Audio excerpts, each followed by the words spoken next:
పల్నాడు జిల్లా రొంపిచెర్ల మండలం విప్పర్లపల్లి గ్రామంలో శ్రీ లక్ష్మీ నరసింహస్వామి వారి కళ్యాణ మహోత్సవం శుక్రవారం విప్పర్లపల్లి గ్రామంలో స్వయంభూ శ్రీ రాజ్యలక్ష్మి సమేత శ్రీ లక్ష్మీ నరసింహస్వామి వారి కళ్యాణ మహోత్సవంను పురస్కరించుకొని ఈరోజు ఉదయం ఆలయంలో కళ్యాణ ఘటం నిర్వహించి సాయంత్రం గ్రామంలోని అన్ని పురవీధుల యందు స్వామివారి ఉత్సవ విగ్రహములు ఊరేగింపుగా మేళ తాళాల ధ్వనులతో ఆలయ ప్రధాన అర్చకులు చతుర్వేదుల భరత్ కుమార్ గారి మంత్రోచ్చరణలతో ఘనంగా నిర్వహించి భక్తులకు స్వామివారి తీర్థ ప్రసాదములు వితరణ చేయడం జరిగింది.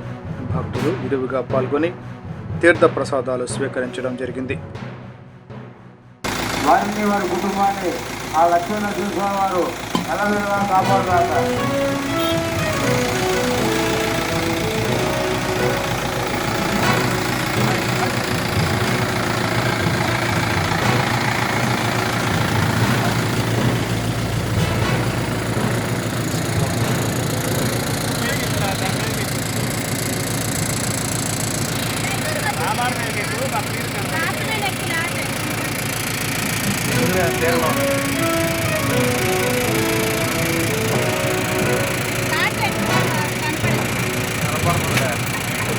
బొమ్మల బ్రహ్మారెడ్డి గారు స్వామివారికి ఒక 21 రూపాయలు కానుక ఇచ్చున్నారు.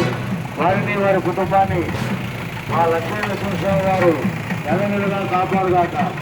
రేపు బుద్రాకి రేపు శుక్రవారం సోమవారికి బుద్రాయి 16 పండుగ గుర్తుకున్న ప్రతి ఇంటి నుంచి కట్టి బొమ్మలి బుద్రాయి నివేదించి నేరుగా లక్ష్మీనరసింహస్వామి వారి దేవాలయం ఉన్న కొరకు అన్నదాన కార్యక్రమానికి ప్రతి ఒక్కరు కూడా కార్యక్రమంలో పాల్గొంచుకొని ఆ లక్ష్మీనరసింహస్వామి వారి కొరకు అర్థమైనా కోరుతున్నాము. జై లక్ష్మీనరసింహస్వామి వారికి జై. లక్ష్మీనరసింహస్వామి వారి జయంతి పురస్కరించుకొని స్వామివారికి ఈరోజు కళ్యాణోత్సవం జరిగింది కావున స్వామివారు రోజుల్లోకి వచ్చున్నారు. ప్రతి ఒక్కరు కూడా స్వామివారికి వారు పోసి స్వామివారి కృపకు పాత్రగా కోరుతున్నాము.